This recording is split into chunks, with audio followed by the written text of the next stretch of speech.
When Zachary Beaver came to town. Chapter 17. The day after Wayne's funeral, Dad barely speaks to me. And although he's unusually quiet, this quiet is different. It's heavy and thick, and I feel like I'm drowning in it. After breakfast, I head outside, looking for a place to escape. But there's nowhere in Antler to escape. Everyone in town except Ferris and me went to the funeral, and they probably all know that we didn't.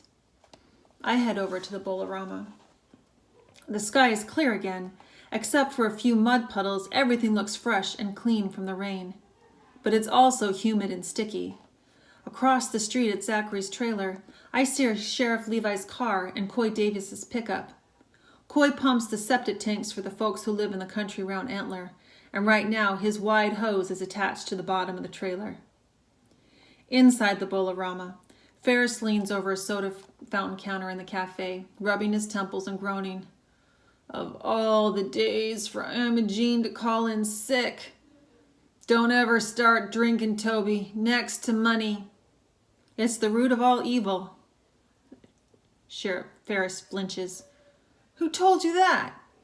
Oh, I've heard it once or twice. He must have forgotten our entire conversation yesterday. I'm going to have to close today. I can't cook and clean and wait tables at this same time. Well, I'll help you, Ferris. He studies me a moment, then nods. You got a job. The pay ain't great, but the food ain't too shabby. The good luck Opalina sign is gone, and I figure Cal is right. Everyone in town knows Mom isn't coming back. Cal knew all along, but he never said a word, just like he never let on that he knew Zachary had never visited all those places he had claimed. While Ferris cooks today's special, barbecue beef and potato salad, I put napkins and silverware on the tables. What side does the fork go on, I ask him. Oh, it don't matter, just so you put it in grabbing distance. I ain't had a customer complain about my table etiquette yet. An hour before the main lunch crowd hits, I set out the ketchup bottles and salt and pepper shakers. Sheriff Levi comes in, sits at the counter, and orders a glass of iced tea and a hamburger. Ferris slaps a frozen patty on the grill and talks to the sheriff through the kitchen window that looks out onto the counter. What's all that carrying on over there at the trailer? Mercy, Ferris. His holding tank needed emptying. Couldn't you smell it? Nope, Ferris says. I've never been much good at smelling anything. That's why I wasn't worth a dang blab thing at hunting. My daddy said the best hunters can smell their prey. Any word on that fella coming back for Zachary? I take my time arranging the salt and pepper shakers, making my way closer to the counter. Nope, the sheriff says, not a word. I put off dealing with that for far too long. This morning I had to make a call to social services. That's a shame, Ferris says. Jalapenos? You betcha. Not too many, though. They tear up my insides.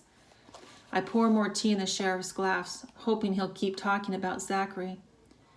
Did some research on the boy, he says.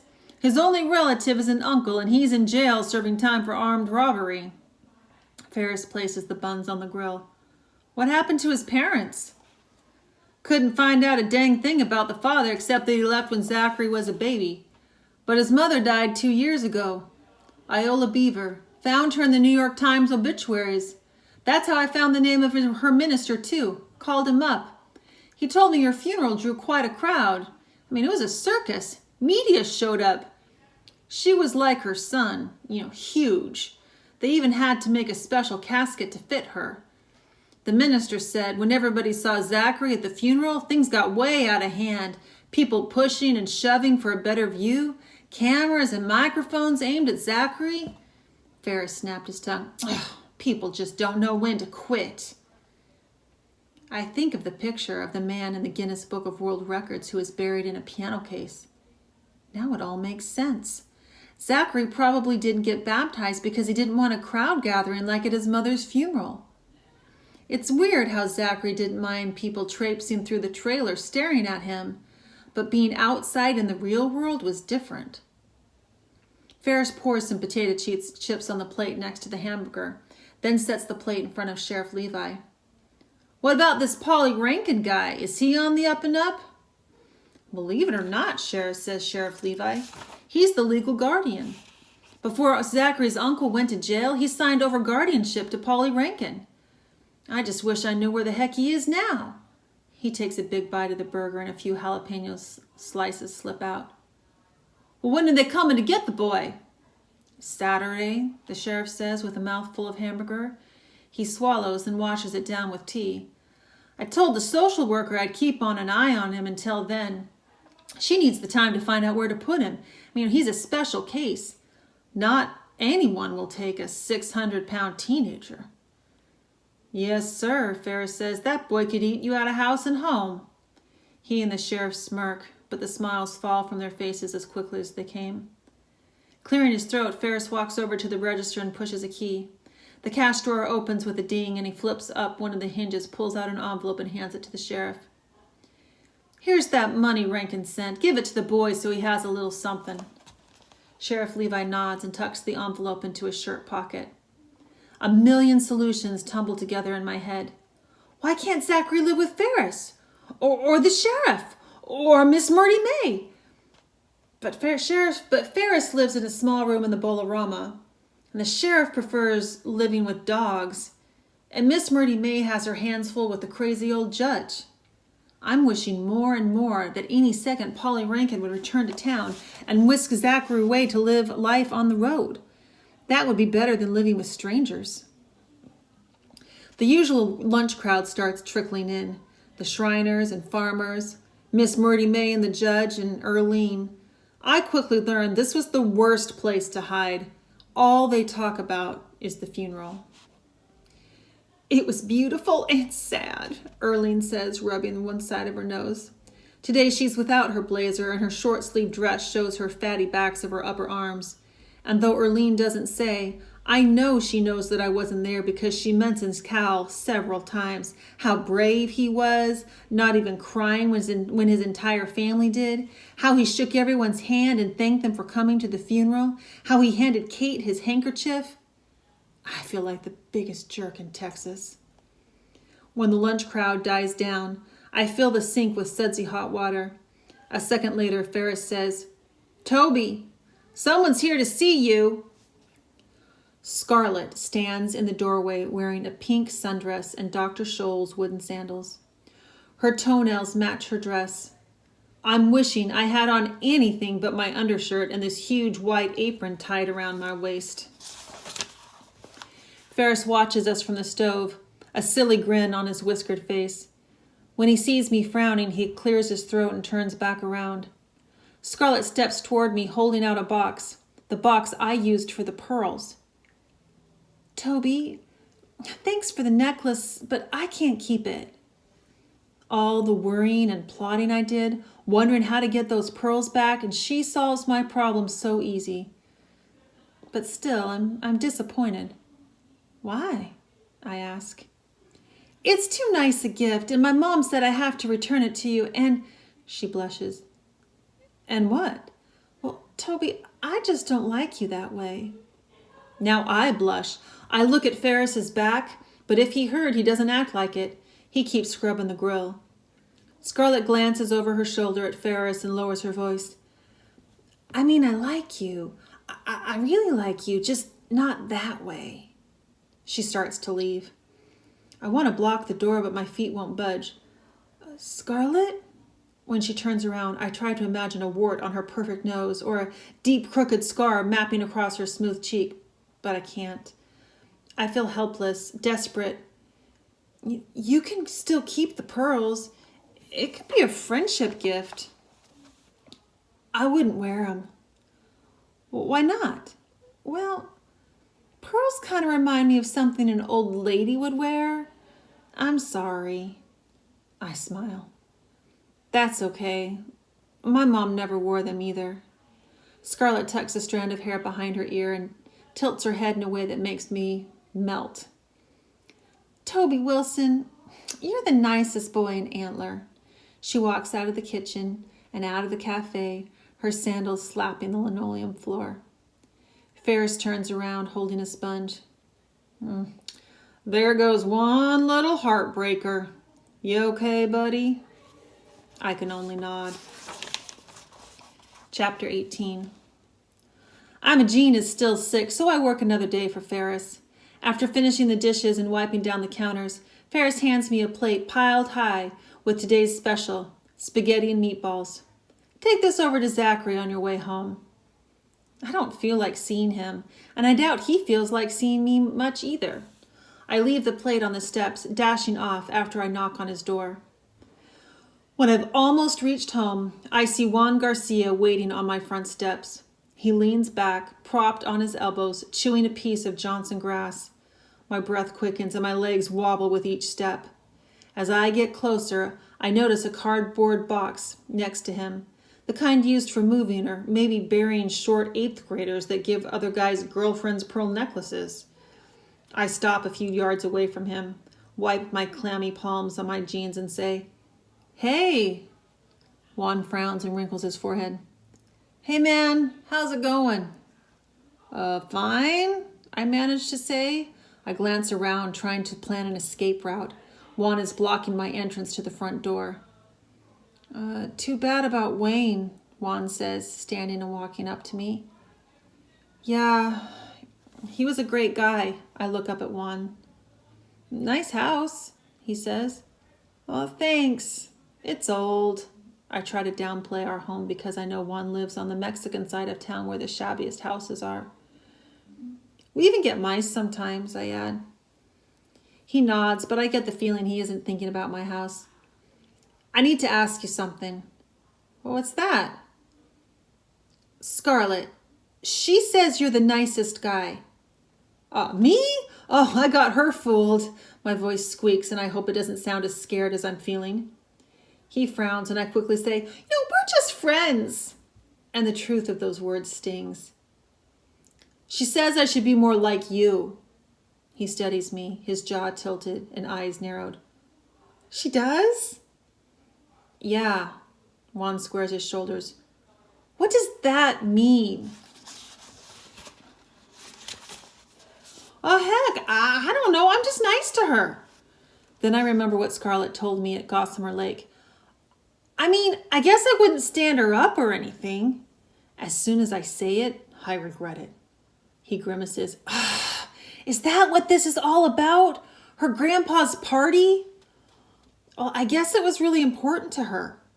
Juan looks away, his head bobbing. Big, sweaty circles under his arms mark his t-shirt. He shakes his head. Man. She said you didn't even give her a reason. I hope I haven't said too much, but his eyes stay focused on the street and his head keeps bobbing. "I had something to do," he says. "I try to talk to her, but she hangs up when I call, and when I go over there, she slams the door in my face."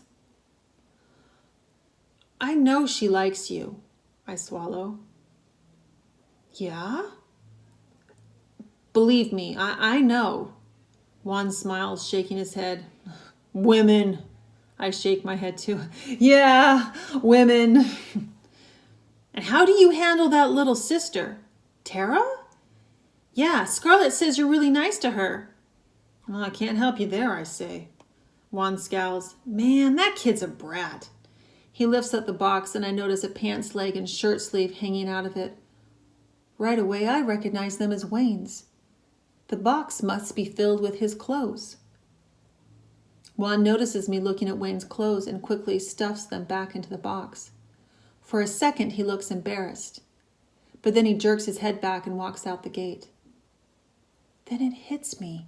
Maybe the reason Juan didn't go to Scarlett's grandpa's fancy party wasn't because he had something to do, but because he had nothing to wear.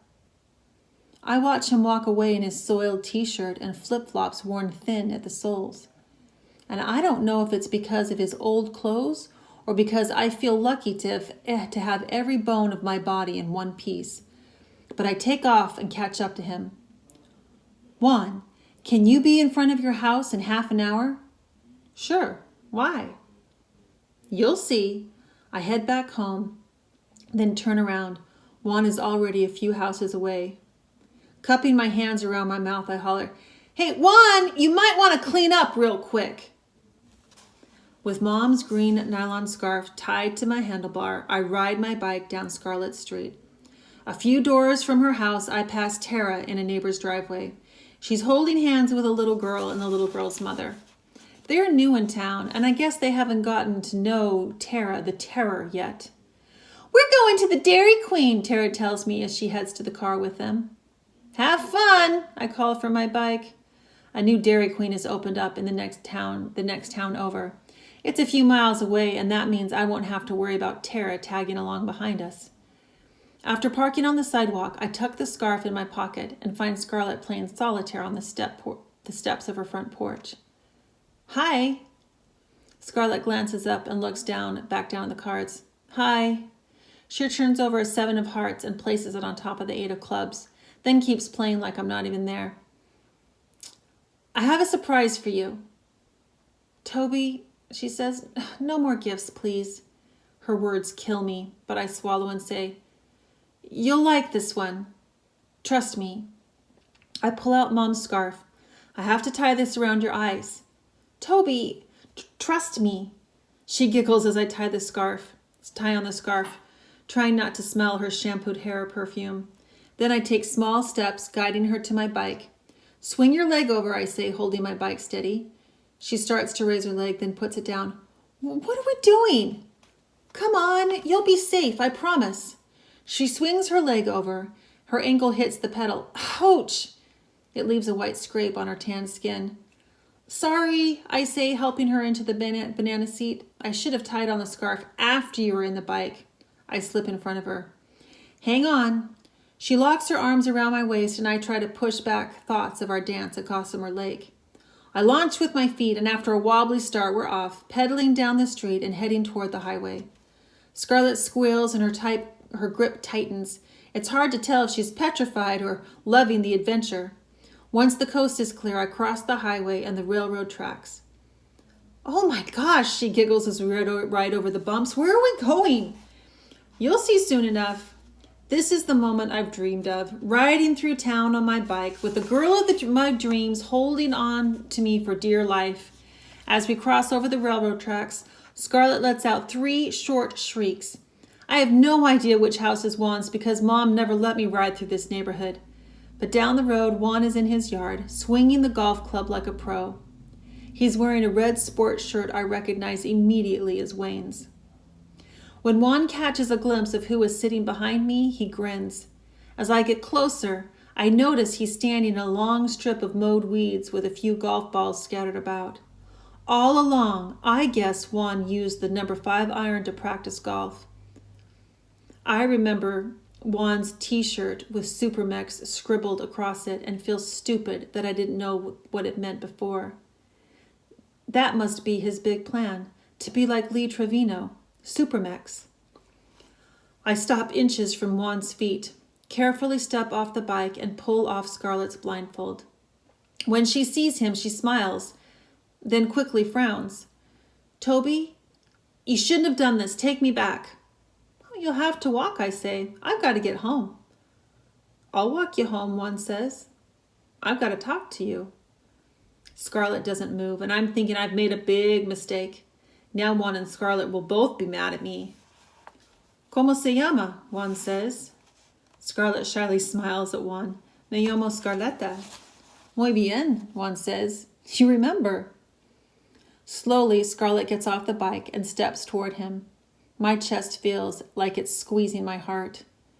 I turn my back toward town, but before I can take off, Scarlett touches my shoulder, leans over, and kisses my cheek. She whispers, "I still think you're the nicest boy in Antler." I start pedaling, and I don't look back. Chapter 19. I'm drained and exhausted from playing Cupid. I don't want to do anything tonight but turn on the television and watch the Flip Wilson show. Inside, Dad strings his fishing pole at the kitchen table. Another one lies next to it. "Toby," he says, "get your grubbies on. We're going fishing." Lake Kaiser is quiet. All the water skiers have quit for the day. Some campers load up and drive off. Except for a boat filled with old men fishing, Dad and I are the only ones on the water. We sit across from each other in Dad's dinghy, which we've rowed to his favorite spot. Usually fishing makes me want to jump out of my skin from the stillness of it all. But today, the quiet calms me. I never liked fishing, and I've managed to avoid it for the last 3 years. The first time Dad took me, I must have been 4 or 5 years old. He always let me play with the worms in the shed while he worked. Back then, I had fun playing with their wiggly bodies and burying them in the dirt. The first day he took me fishing, I cried when he stuck one of my pals on a hook. He tried to show me how much fun it was to catch fish and then turn them loose. But I wasn't happy until we packed up and went home. As I got older, it wasn't the worms on the hooks that bothered me as much as the boredom of it. There's too much waiting involved. The sun sits low in the sky, and I figure we've got another full hour of daylight. Dad reels in a bass, and it's a looker. I can even imagine it cooked up on the skillet with a side of Ferris's hush puppies. "Oh, she's a beauty, isn't she?" Dad says, holding her up for me to see. "At least 4 pounds, I expect."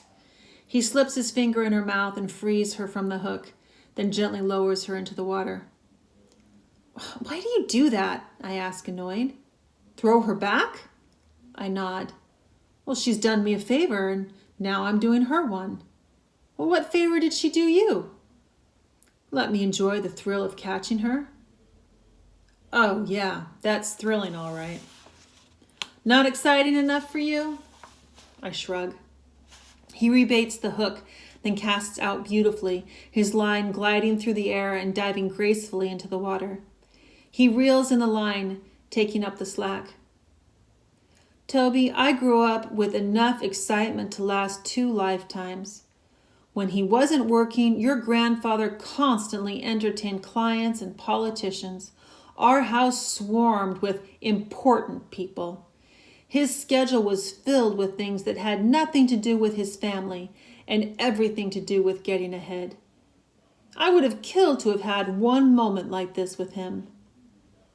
I don't know what to say because my life seems to have been filled with moments like this with Dad, and I've always felt they were too quiet, especially now with Mom gone. I reel in my line to check my bait. The worm is still there. I cast toward a big rock and watch the ripples smooth out on the water. "Nice cast," Dad says. "Antlered offered me something the Dallas never did. I can be myself here. Maybe it's dulled to you. I'm sorry about that. I guess it was too dull for your mom." "Why'd you marry her?" He frowns as if he's angry, but he looks towards the horizon and his lips slide into a smile. "The first time I ever laid eyes on your mom, she was singing in a rodeo at Caprock Arena. That tiny little thing was filled with so much life." He keeps looking at the horizon, and it's as if he's not talking to me but to himself. "Passionate about her dreams even back then. I guess I thought, like me, her dreams belonged to her youth and that she'd be happy with a simple life. But that was my dream. It wasn't right for me to expect her to change." He turns his head toward me. "So if there is any blaming to do, aim it my way." When he says that, I realize that's exactly what I've wanted to do, but now I feel numb and I don't know who to blame. So after a long moment, I say, "I don't blame you, Dad." "Then don't blame her either. She loves you, Toby. You need to let her love you." A lump gathers in my throat. "Do you think you'll get back together?" I can't answer that. His temples pulse, and he looks out onto the water where the sun glistens. "I can tell you this, though. You're a lucky person if you go through life and have one person need you, and you've got more than a couple that do." I wonder if he's talking about Cal. He looks straight at me. "I know Wayne meant a lot to you, Toby, but he was Cal's brother, not yours." His words sting, and I feel a rush of anger rising in me. "Now hear me out," Dad says. "I've let you slide on a few things lately. I know your mom leaving has had a big effect on you, but you should have been at that funeral." I nod because the lump crowds my throat and won't let me talk. Cal needs you. But I messed up. I can't go to the funeral now. Something tugs at Dad's line, and his shoulders tense. The fish pulls the slack out of his line, and Dad slowly turns the handle on his reel. Then his shoulders relax in place. He let go. He pulls in his line to check the bait. The worm is missing. As he digs for another one, he says, "You asked me the other day if I ever wanted to be a lawyer. I did. Only to make my dad proud. But I messed up and failed the bar exam. Twice." I don't know what to say, so I don't say anything.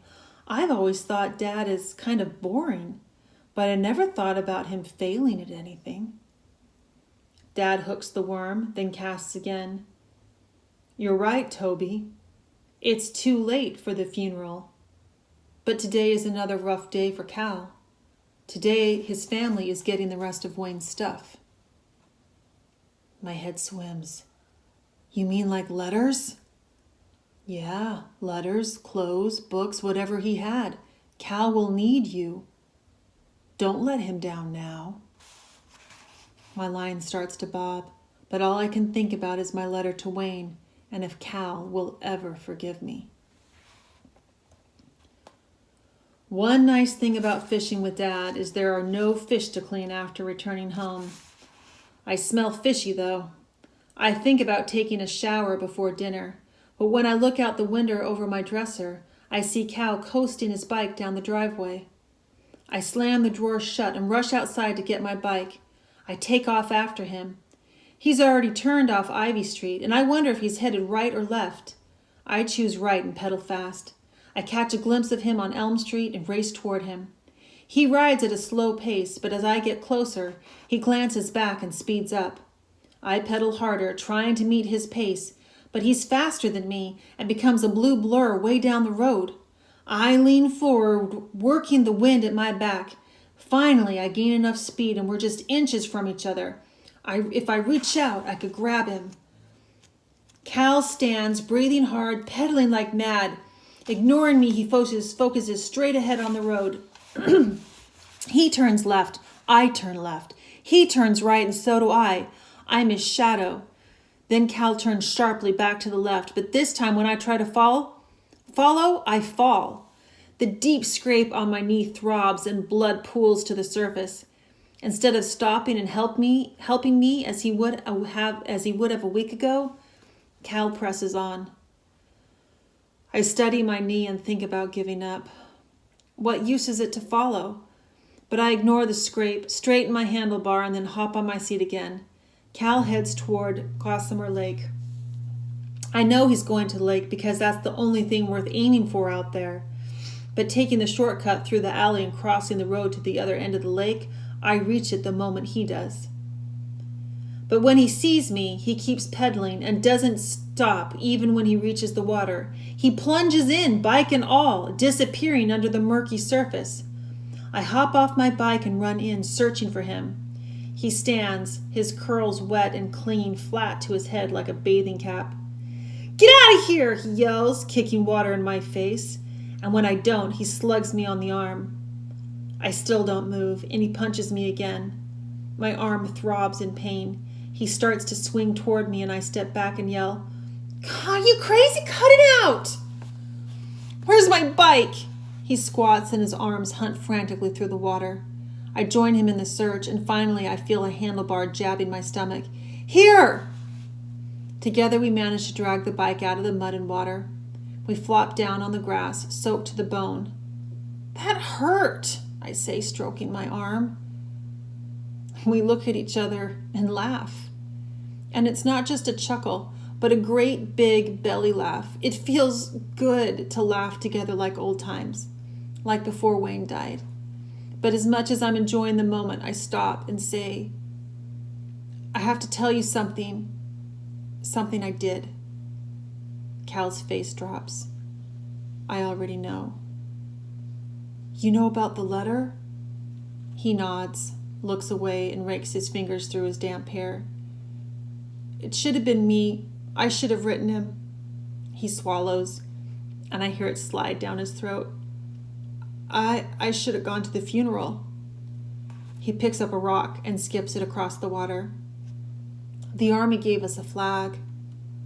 That's cool, I say, thinking that's the least they could do. Want to see it sometime? Yeah, I'd like that. For a long time, we don't say another word. We just listen to the cicadas and the crickets while the setting sun beams down on our soaked bodies. Then Cal grins, his black tooth showing. Well, I guess you finally got baptized. Yeah, I say, now if only Zachary could. We laugh, but then we stop dead cold and stare at each other wide-eyed.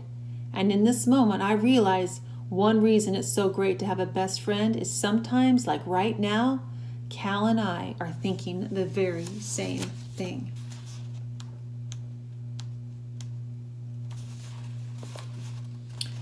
Chapter 20. The baptism must be done tonight because tomorrow the lady from social services will come for Zachary. It's our going away gift to him. Cal says he'll take care of recruiting Kate.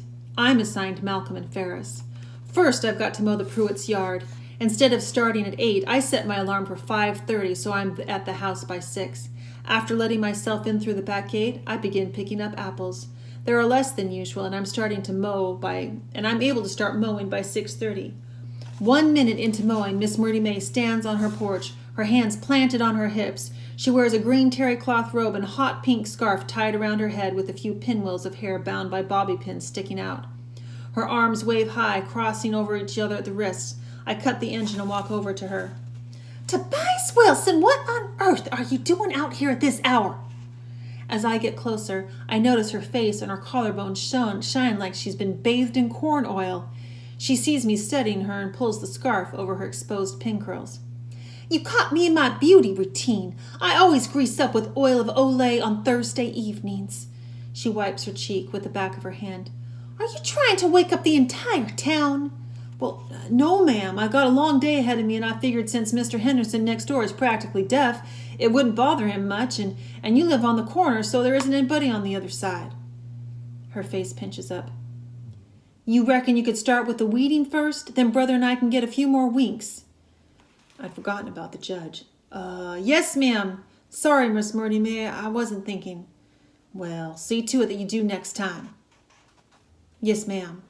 I look down and notice her bare feet. It's weird to see her without those pointy shoes. And the funny thing is her toes form a V as pointed as her pumps. She turns back toward the house, adjusting her scarf on the way. By 10, I'm finished. After Miss Murdy May points out the patch of mint I accidentally mowed over, she tells me to come into the house so she can pay me. While I wait for her, I study the pictures on the round table. When she returns, I ask her about the pretty girl. Well, that's a girl I used to know a long time ago. Now she has to grease up with oil of Olay once a week to look half decent. I'm almost afraid to ask her about the two boys in the picture, but I do anyway. Well, one of them is brother. But don't you recognize the other? No, ma'am. It's your grandfather, Toby. Theodore Joseph Hopkins, or, as we knew him, T.J. I didn't know the judge and Grandpa were good friends. Oh, heavens, no, they couldn't stand each other. It was just the best picture we had of brother as a boy. She squints, studying me.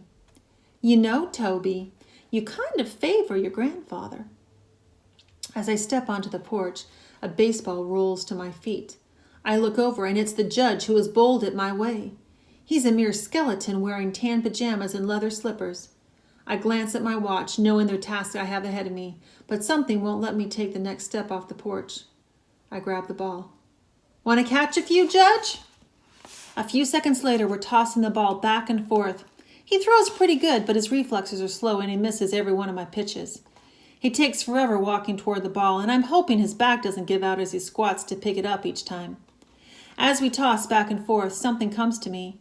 Dad and I used to toss the ball in the backyard. I was only 5 or 6, but he bought a mitt small enough to fit my hands.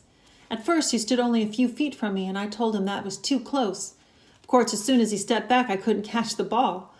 Gradually, he sneaked a few steps toward me. He thought I didn't see, but I did. The judge waits for another toss, but this time I step closer. and for once he catches the ball. Then he smiles real big, slips the ball in his pocket, and whistles on his way back to the porch. Ferris is writing today's lunch special on the chalkboard. Liver and onions, mashed potatoes, and green beans. Hey, Toby, won't need you for the dishes today. Imogene got over the flu. I know, I came to ask you a favor. He puts down the chalk and brushes the white dust from his fingers onto his pants. I'm listening. I need you to baptize someone. Ferris grips the counter. Whoa, son, the preacher's down the road at the parsonage. It can't be Reverend Newton. But I'm not a preacher, Toby. But you almost were. Almost is ain't the same. Almost and is ain't the same. Don't you know how to do it? He shakes his head and pulls out the tray of salt and pepper shakers from under the counter. What is all this about? Zachary, he promised his mom he'd get baptized and then she died. Well, why can't you ask Reverend Newton to do it? Because he wants to use the baptistry. Ferris chuckles. Mighty proud of that tank. If word gets out, Ferris, there'll be a crowd like when his mama died. Right. He scratches his chin. Well, how in the world would you baptize that boy without a baptistry? Gossamer Lake. Nope. Ferris starts putting the salt and pepper shakers on the table. It's the only way. No one is supposed to go down there doing anything. Sorry excuse for a lake, but I don't make the laws. We're going to do it at sundown. Ferris shakes his head again. Nope, no sir, count me out. Ferris, we need you. Please be there. Sundown at Gossamer Lake. I leave, hoping my words will bother his conscience, because it won't work without Ferris. It won't work at all. Malcolm is easier to persuade. He's just finished mowing the school grounds when I get there. He pulls a handkerchief from his pocket and wipes the layers of sweat glistening on his red face. After explaining our plan, I tell him, "You're the strongest person we know." I almost gag, but it's the truth. Well, I do work out. Malcolm locks his hands behind his thick neck, making sure I get a good view of his biceps. You can't tell anyone, Malcolm, not even your mom. Well, why would I tell her? I stare at him and he blushes. I won't tell her. Before walking away, I say, sundown. Sundown, he repeats. At home, I get my Bible and pull out the paper with the verse Miss Murdy May gave me. If Ferris doesn't show up, I might have to do it. So I look up baptism in the concordance and find scriptures about Jesus' baptism. I read the verses, scouting for something to say if I have to do it alone. But as I read the story, I forget about searching for verses. I read that Jesus goes to John the Baptist and asks to be baptized, but John doesn't think he's worthy enough to baptize Jesus. And then Jesus says, "Suffer it to be so now, for thus it becometh us to fulfill all righteousness." So John baptizes him. I grab the phone and dial the number I've known since Mom started working there 5 years ago. Ferris answers, "Bolorama." Ferris, I say, Matthew chapter 3, verses 14 through 15. Toby, I told you no. Read it, Ferris. And I hang up before he has a chance to say no again.